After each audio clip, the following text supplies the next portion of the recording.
नमस्कार। हमारे YouTube channel में आपका स्वागत है।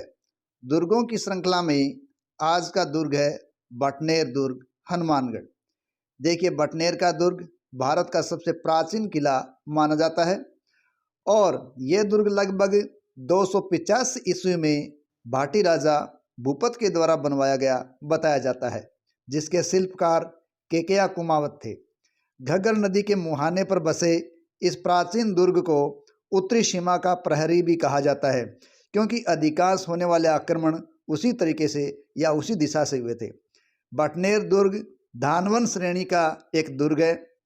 इस दुर्ग पर सर्वाधिक आक्रमणकारियों ने आक्रमण किए हैं और महमूद गजनवी, जिन्होंने लगभग 1058 विक्रम संवत में या 1001 ईस्वी में बटनेर पर अधिकार भी कर लिया था।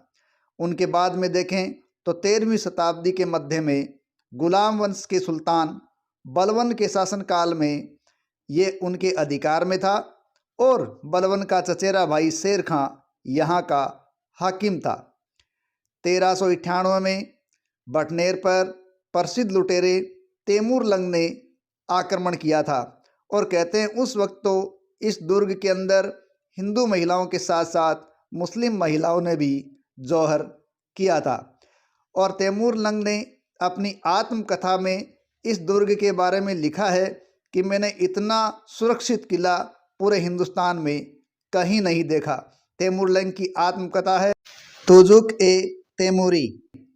हुमायूं के भाई कामरान ने भी बटनेर पर आक्रमण किया था और इस पर अधिकार किया था।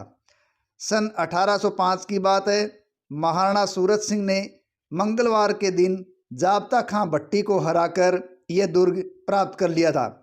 चूँकि सूरत सिंह हनुमान के भक्त थे और जीता उस दिन मंगलवार था, इसलिए उन्होंने इस दुर्ग का नाम या इस जगह का नाम हनुमानगढ़ कर दिया था। यह दुर्ग 52 बीघा भूमि पर फैला हुआ है। इस दुर्ग में शेर खां की मज़ार भी स्थित है। वर्तमान में इस दुर्ग की हालत जर्जर हो गई है और ये गिरने के कगार पर आ गया है। बाटी राजा होने के कारण ही इस किले का बटनेर नाम पड़ा था। 1500 साल पुराना इसमें एक जैन मंदिर भी है और ये भी कहा जाता है सल्तनत की शासिका रही या भारत की पहली मुस्लिम शासिका रही रजिया सुल्ताना को भी बटनेर में कैद करके रखा गया। वर्तमान में इस दुर्ग में कुछ भी नहीं बचा है। यह जर्जर और गिरने के कगार पर है। इस प्रकार इस ऐतिहासिक धरोहर के अस्तित्व पर अब संकट के बादल मंडरा रहे हैं।